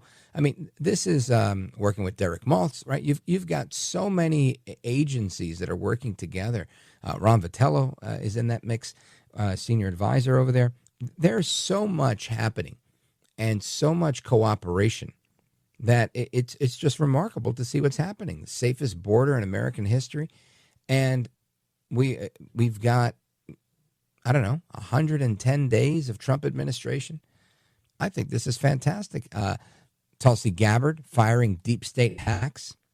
You've got Hegseth firing some deep state hacks. All sorts of people are firing people. This is a good thing, right? When you say you're going there to drain the swamp and to fix things, it's great. And, Sean Spicer, he made a good point in our conversation where he said, the clock is ticking and we have to make sure that we codify a lot of these executive actions before something happens, right? Because in Trump 1.0, that was the lesson they learned. They didn't push things through Congress quick enough because there were so many of them that when they no longer had control, they couldn't push them through. So, lesson learned here, you've got to be able to turn these things around quickly. And again, I'm not saying that they're doing it because they're dragging their feet. I'm saying they just need to do more somehow to get it done. But it is remarkable to see all of this stuff that's going on. And President Trump, of course, in Qatar today, meeting with the Emir. Check this out. Well, I have to say that we've been friends for a long time. Hard to believe, right? Remember that first meeting very well. And we've liked each other and we've worked with each other. And now we can work in the highest capacity. And we'll bring peace not only here, but I know you're very much involved in helping us in other regions, like what's happening with Russia, Ukraine, etc. And I think we're having some pretty good news coming out of there today and maybe tomorrow and maybe Friday, frankly. But we'll see about that. But I just want to thank you for everything, and maybe in particular our friendship. It's been a very loyal, great, beautiful friendship. And the job you've done is second to none. You look at this, it's so beautiful. As a construction person, I'm seeing perfect marble. This is what they call perfecto. And just a great job you've done, and what a beautiful place. And we appreciate those camels. I haven't seen camels like that in a long time. And that was some greeting. We appreciate it very much. Thank you very much. Thank you very much. You have a lot of fun. Thank you, sir. Thank you. Now, listen, it's true. I am a fan of President Trump's from his popular culture days as the host of The Apprentice. He's a New Yorker. I'm a New Yorker. We have that kindred spirit. Yes, all true. I have a pro-Trump bias. That's how I roll. Okay, no problem. But you've got to appreciate that humor, right? This is what we call perfecto. They're talking about all this money, all these jets that they're buying from Boeing, all these guns and arms that we're selling them, all sorts of stuff going on, right? Huge deals. And he stops, and genuinely, he stops to look at the incredible ceiling. And I mean, this room was massive. You know, I'm a fan of the floor-to-ceiling window. I really am. And these floor-to-ceiling windows were like the size of a whole building. This room was massive. And you see him looking up, and he says, "This is perfect marble, white marble, very hard to find, white marble, very perfect marble." It was really funny, and you could tell he has an appreciation for the details and things. And this is part of why I appreciate what Trump does, because he's not roughshod like people think. I think he thinks things through way more than people give him credit for, or at least the media gives him credit for. And he's also incredibly focused on details. And I can only tell you that from having visited a few different Trump properties. They're all remarkably impressive. Every detail. It's not like you could say, oh, the food wasn't good, but the bathrooms are really clean. No, I mean, the bathrooms are really clean. The napkins are, you know, like towel soft, you know, even the disposable ones. They're great. The stuff at Mar-a-Lago, fantastic. I mean, just immaculate, really. Every detail is tended to from the, you know, the construction side and the maintenance side. And it says a lot about a person. I think you go to somebody's house, you see that they take care of things. You think, okay, maybe this is somebody. If they said, hey, can I borrow your car? You go, all right. Yeah, it looks like you take care of things. You go to somebody's house and everything's broken, and you see a lot of deferred maintenance. They say, hey, mind if I borrow your car? You go, you know, I'm out of town that day. Right? Because you're just not, you're not, it doesn't inspire the same confidence. So kudos to El Trumpito, Donaldus Magnus, the 45th and 47th president of these United States. And part of what he talked about was the upcoming air show that they're going to be doing at one of the regional Air Force bases with the Emir of Qatar.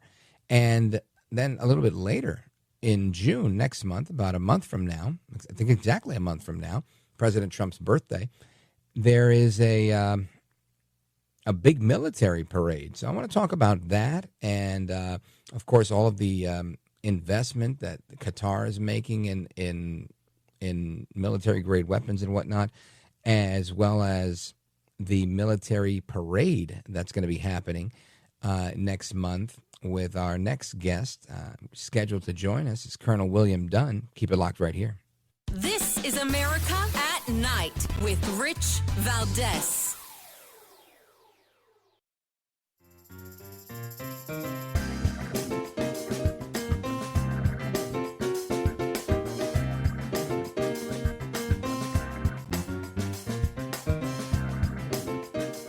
Call now, 833-4VALDEZ. That's 833-482-5337. 833-4VALDEZ.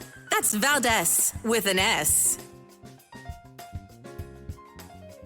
All right, amigos, welcome back. Rich Valdez keeping you company all night long. Taking a couple of calls here. Mario, Chicago, Illinois, WLS. Go right ahead. Hi, Val. I just wanted to... No, I'm not Val. I'm Rich. Rich. Valdez. Anyways, I'm sorry. I just want to thank you for a sea crane commercial for the shortwave radio. I ordered one last night. Oh, wonderful. Excellent. Yeah, I'm glad got you a good did deal that. on it too, and with Well, your they're a discount too. fantastic product. They produce a great radio, California-based company right here in the United States, and they make a great product. And listen, the airwaves in your part of the world are fantastic. WLS has an amazing signal, but if you're, underground in a warehouse somewhere where you just can't get it, nothing wrong with getting a good old Sea Crane radio, and you go to seacrane.com/rich for that. So thanks for tuning in, Mario. I really appreciate it. Thankful for your call. Hope you'll call in again soon. Let's go to Charles, Clifton, Arizona, on what station is that? KFNX streaming. Go right ahead, Charles.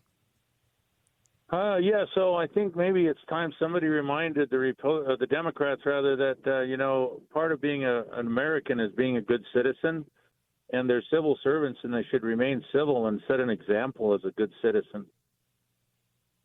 This is a point that gets lost, right? You might remember, Charles, during COVID, when, not during COVID, it was during George Floyd, which was shortly thereafter, when Chris Cuomo, then of CNN fame, said, who said that protests had to be civil, right?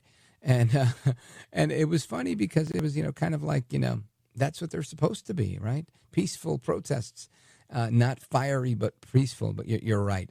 Part of being a good American is being civil. This is something that I'm glad you brought up because I've been meaning to talk about this. President Trump often talks about this, right? Because I think he takes heat for it just like I do, right? I think oftentimes one of the biggest criticisms I get is, oh, you're just too nice. You're too nice. You're too patient. You're too this. You're not hard enough on the bad guys. And I don't think that's the case. I don't feel like my job in life is to hate the other side. And I definitely don't want to be the other side, right? The last thing I want to do is do what they do. I don't want to be the guy that shows up at some ICE detention facility or whatever I might disagree with that the left might be proposing.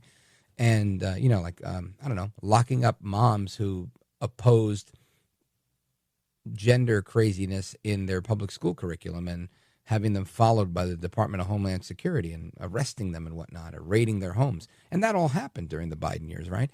I'm not going to go and if I did decide to protest that, I don't want to go and shove ICE people out of the way in order to make my case. I can make my case another way. And today when Trump was in Qatar, he said, and we get along really well, and that's a good thing. And he reminded people that getting along with people is a good thing, right? You don't need to have problems with people. And that's somewhere where I think we're stuck as a society. And if, Trump, perhaps his leadership on this might help us move the needle, because I think Trump makes a regular case of saying it's good that he gets along with Putin. It's good that he gets along with Kim Jong-un. I agree, right? You want to get along with everybody, ideally. The idea is to get along. The idea is love your neighbor. That's a good thing. It is a good thing. You can disagree and still get along. And if you don't get along, you don't get along. But we don't have to start with, I hate what you stand for and I hate you too. It could be I hate what you stand for and I love you. If you need help on the side of the road, I'm going to help you. I'm going to be a good Samaritan towards you. I'm not going to go ahead and, kick you while you're down. And I think, your point is exactly that. Somebody needs to remind the Democrats that they need to be civil. So thank you, Charles, for that brilliant point. Clifton, Arizona, streaming the show on KFNX. And let me see, where do I go from here? I go to my man, Paul, Boise, Idaho, calling us, streaming the show as well, KBOOO, richvaldez.com. Go ahead. All right. I guess Paul's not there.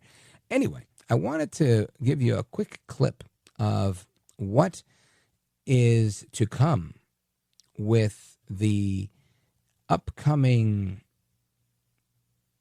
parade, or I should say air show. And part of that is because there was a big military expenditure made by the Qataris. And I think this is a significant investment, and this is a big thing, right? This is part of what America does. What we buy what we make in America, right? We make a lot of things. But one of the things we do best is we make bombs. We make bombs. We make them really well. We also, they call it the defense aerospace industry because we make fighter jets. We make, which was displayed. Dan Scavino, I forget his current title. I think he's Deputy Chief of Staff. But, he's Trump's guy, literally like right hand. And he's been there since day one. Dan Scavino posted a video on his social media from Air Force One as they were landing yesterday in Saudi. And they had an escort, two F-15s from the Saudi Arabian Air Force. Again, our planes that we sell them so they can defend themselves. And some people were critical of that, saying, they were too close. That's not how you do an escort. And maybe so. I don't know. I'm not a pilot. That's, not for me to decide. But the point that I'm making is this is part of what we do, right? What we do is we make the planes and we make the bombs and we sell them. And it's a vital part of our economy. And I think Trump gets that. And he's very good at making sure that people are buying as much as they can buy, right? And that's great. And that's why I think Boeing is right now behind schedule on producing these things. But before I run out of time here, I want you to hear this clip about from President Trump talking about all of the purchases that were being made. Listen to this. The United States is in a very strong position militarily. We have the best equipment anywhere in the world. You're buying a lot of that equipment, actually, and I think we're going to see some of it in action tomorrow at the, we won't call it an air fair, but it's going to be sort of an air fair. We're going to be shown a display that's going to be incredible. They have the latest and the greatest of our planes and just about everything else. So I think it's going to be a lot of fun and very interesting. But I just want to thank you for the friendship, for the long-time friendship. And again, long before any of this stuff, we just liked each other. And I'm not sure if that was the audio I wanted to play, but it was referencing all of the military equipment that was purchased. Anyway, it did not underscore my point as I thought it would, but such is the case in live radio. Anyway, we will continue the conversation straight ahead when we return. Of course, your calls are welcome. 833-482-5337, 833-4-VALDEZ. And if you miss any portion of the program or any of the interviews that we do and you want to check them out, there's a lot of places you can get them. You can always search the web and whatnot or check your podcast app. But if the easiest place, richvaldez.com. You go to richvaldez.com, of course, that is Valdez with an S, and you'll find a wealth of information there, links to just about everything. And you could listen to the show, stream the show, without even subscribing to the podcast. And it's all absolutely free. So if you want to send somebody a link to a show that you liked or something you think they need to hear about, which I know a lot of our listeners do, feel free. I love the fact that these interviews live on forever on the web because, a lot of times there's really good information in them. All right, amigos, keep it locked right here. It's Rich Valdez. We're coming right back. Your calls and more. Don't go anywhere.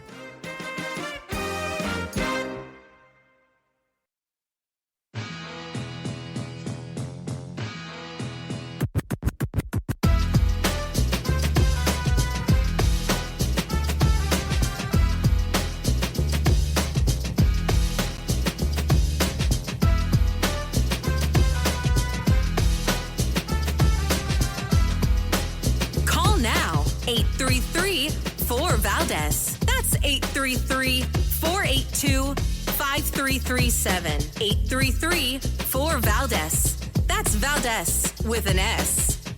You just do such a great job, and you make it sound so easy. America at Night with Rich Valdez. President Trump wants a parade on June 14th, which is Flag Day, the Army's 250th anniversary, and his birthday. The Associated Press reports plans call for more than 6,600 soldiers, 50 helicopters, 7 bands, and more. Some of the equipment and troops were already going to be included in the Army's birthday celebration. President Trump also proposed a parade in his first term, but it was scrapped because of the high costs. So that is the latest with the American military parade scheduled for Flag Day, which happens to be Trump's birthday. And I'm sure somebody's going to have a problem with that, saying, oh, he's throwing himself a parade because it's his birthday. Now, again, this is part of the reason why I put my biases on full display. My birthday is Cinco de Mayo. And if I were ever president, I would have the biggest Cinco de Mayo celebration. By the way, let me just put this out here. There was a Cinco de Mayo celebration at the White House. I was not invited to it. I have taken incredible umbrage with this. So to my friends in the White House, El Trompito included, Sergio Gore, everybody out there, all of my good friends, listen, we have a bone to pick, my friends. You did not invite me on my birthday. I've got my panties in a bunch. Anyway, I'm kidding, but yes, I did want to go. It looked like a really good time, and the food looked amazing. But back to what I want to talk about here. We're talking about the military. We're talking about national security. And the Secretary of the Department of Homeland Security, Kristi Noem, she got into a little bit of a back and forth with Fang's boyfriend, Eric Swalwell. Listen to this one. So I want to put to rest this question about Mr. Garcia in this photo that the president posted on April 21. Madam Secretary, you agree that the letters MS and the number 13 in Times Roman numeral font, that they are doctored on this photo, right? Congressman Abrego Garcia. No, I'm just asking about this photo. It wasn't based off of tattoos. It was based off an entire case. And I'll accept that case against him. for the purpose of this question. You agree, though, that this is doctored. Is that right? The same protocols that are Madam applied Secretary, to every I want you to have individual with credibility, law and enforcement. I want you to be taken seriously. Is this doctored or is it not Sir, doctored? I am taken quite seriously. Is it because I doctored Hold on a or not second. doctored? The fact that he's president- saying, pause it. The fact that he is saying, I want you to have credibility. This guy is such a scumbag. Mr. Swalwell, if you're available, if you can hear me, I would love for you to come on this program. I really would.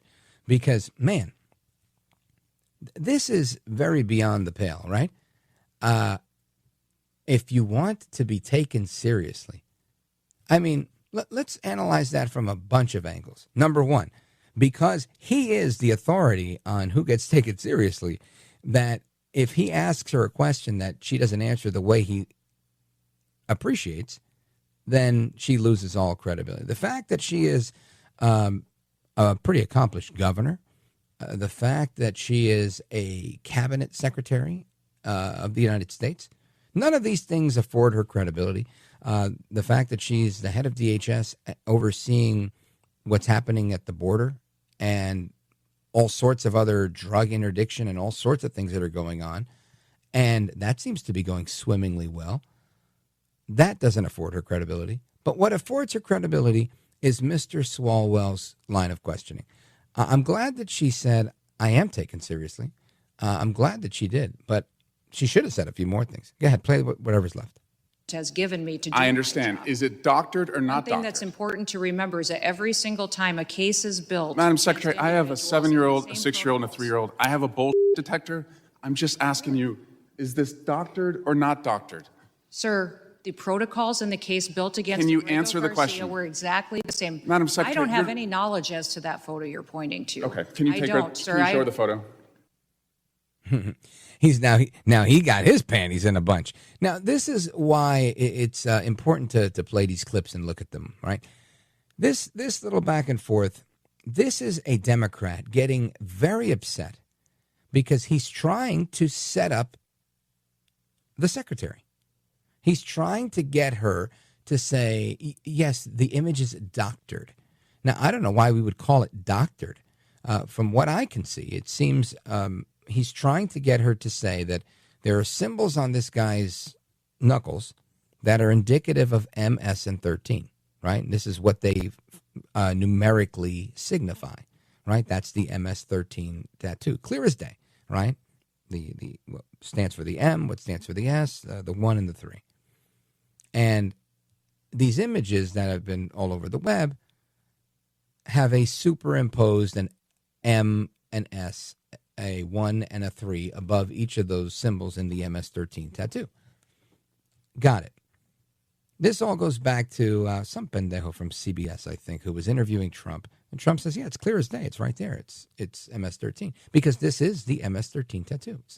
It's not a one-off thing that the guy went out on a whim to make an MS-13 tattoo out of these symbols. That's what they're all using until they get caught and they come up with a new one, right? So this is him trying to get her to say something so he can turn around and try and ridicule Trump somehow. And Trump was not wrong. What he said was accurate. That's the MS-13 tattoo. So I find it just somewhat heartening that he's melting down a little bit here, talking about he's got all these little kids at home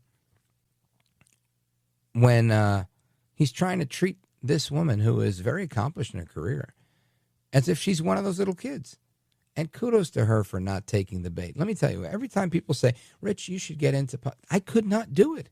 I would lose my cool with these people. I don't have that level of couth. I don't have it.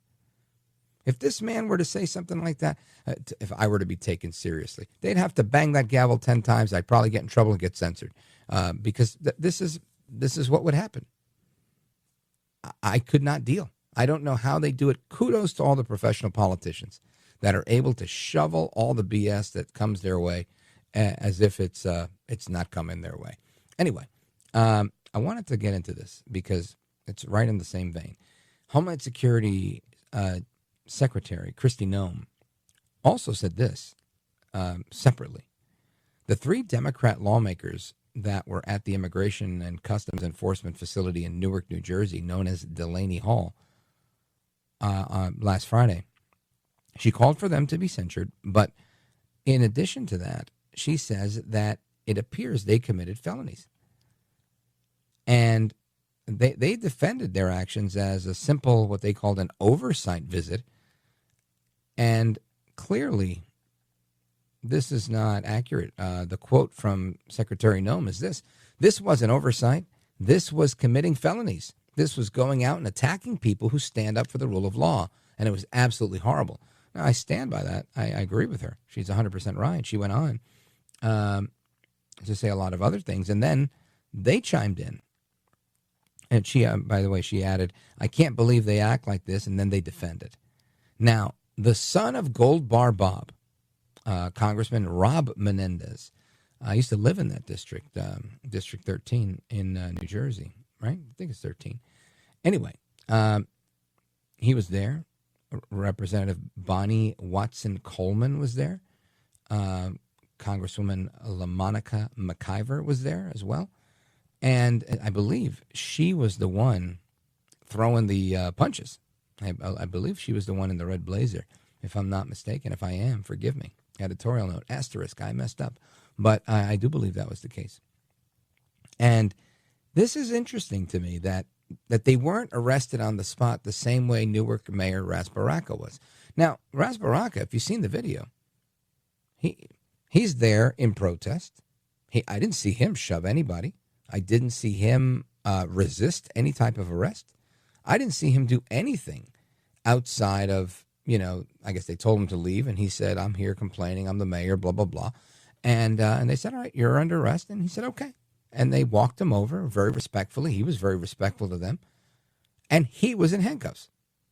However, the 3 Congress people were not. And they were the ones shoving people, running around, acting like lunatics, at least 2 of them that I saw. I did not see, it says that Robert Menendez was there, Jr., but I did not see him there from the video that I saw. Maybe he was in a different angle of that video.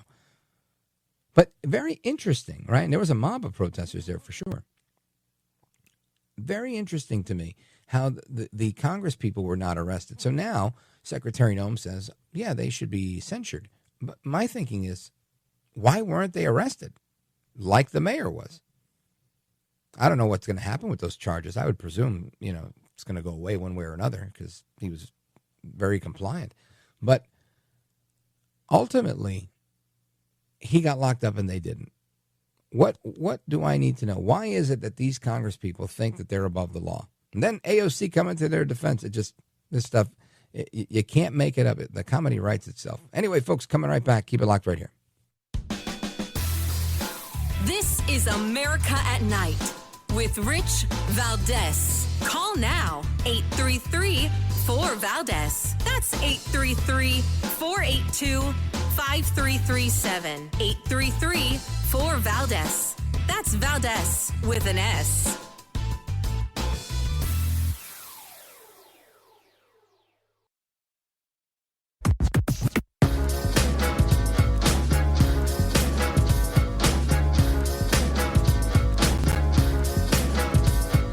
Call now, 833-4-VALDEZ. That's 833-482-5337. 833-4-VALDEZ.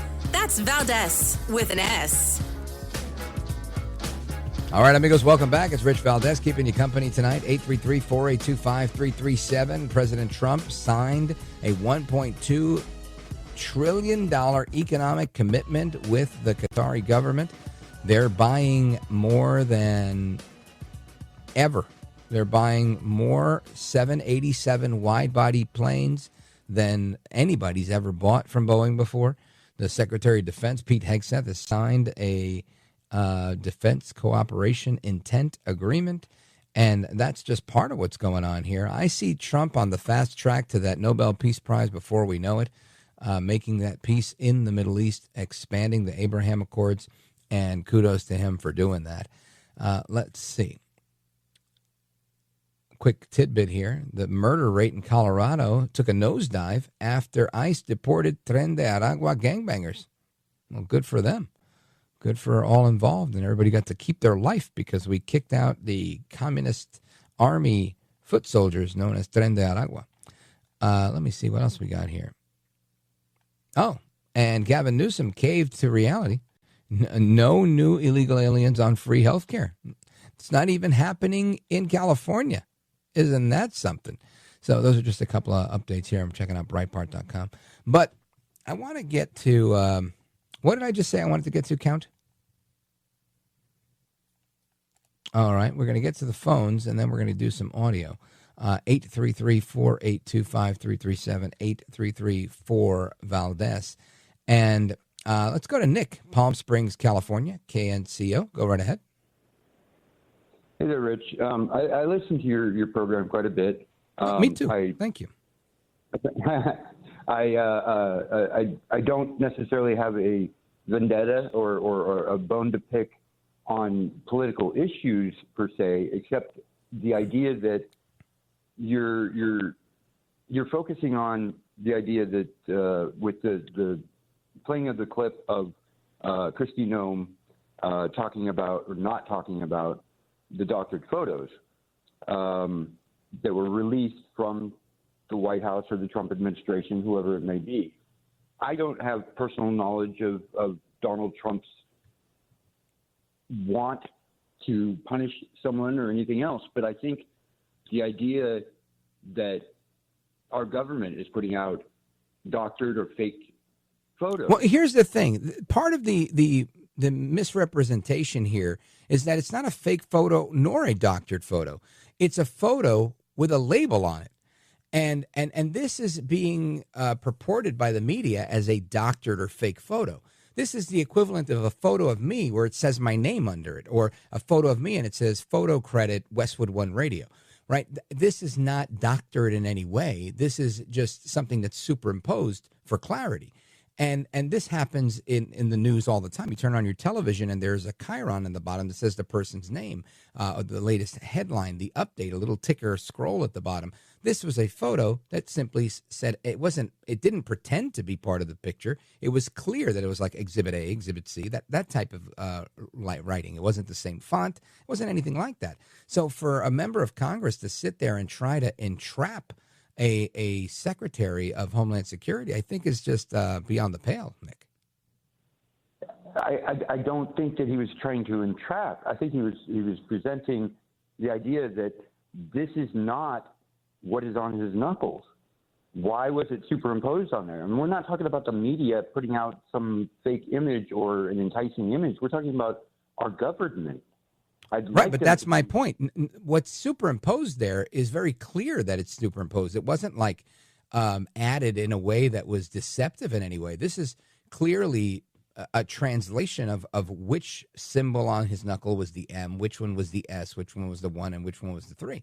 It wasn't as if it was added in some way to like surreptitiously act as if it was there. It's clear that it's not there. So his intent is to try and make it look like it is. And I think some of the media also did the same thing, trying to make it look like that this was somehow a doctored photo. And using that language, in my opinion, is wrong. You shouldn't say doctored photo. You should just say there's a photo that was released that's labeled MS-13. That's fine. It's clearly labeled. It's not done in a very sneaky way or anything like that. Well, have you seen the photo? Why? That's. I have seen the photos, and it's clear that there's not what is being purported on his hand. It's not that it's superimposed for clarity. And I think the questioning was very direct about that, both to Trump and to. Well, when you say it's clear, it's not superimposed for clarity. What makes you think that? It's a very skinny little MS1 and 3 that doesn't look like it's tattooed on a knuckle. I have tattoos. Those letters don't look like they're tattooed. They look like they were put on there by a printer. Exactly. That's my point. Why release a photo labeling it? And well, my question to you is why not? MS-13 not on their knuckles, shown to be on their knuckles. Well, because I think you're missing the point. If again, these are gang tattoos, right? So this is not a spelling bee. It's clear. We've had members of law enforcement come on this program and explain exactly what's going on. The symbols on his knuckles are symbols that are known to law enforcement to be a gang symbol that means that you are in MS-13. And there are other symbols that they use to show you which branch of MS-13 you're in. So the photo is of the guy's hand with 4 knuckles, an M, a S, a 1, and a 3, with what that represents. The M, the S, the cross for the 1, the skull for the 3. And when it's explained simply with small typed letters above them saying this is the M, this is the S, this is the 1, this is the 3, almost as a key caption, like on a map, if you would, or a legend. And this is, I think it would be irresponsible to release it the other way, because people need to know what's going on. So you have to kind of enhance the clarity. I mean, this could be a difference of opinion, but there is no, nobody said that that this was the actual, that the guy has those letters on his hand. What he has on his hand is the MS-13 tattoo.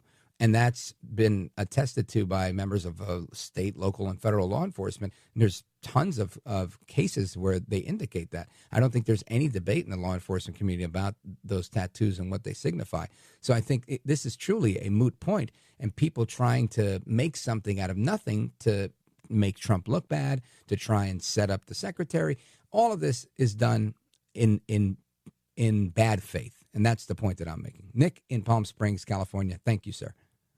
This is America at Night with Rich Valdez.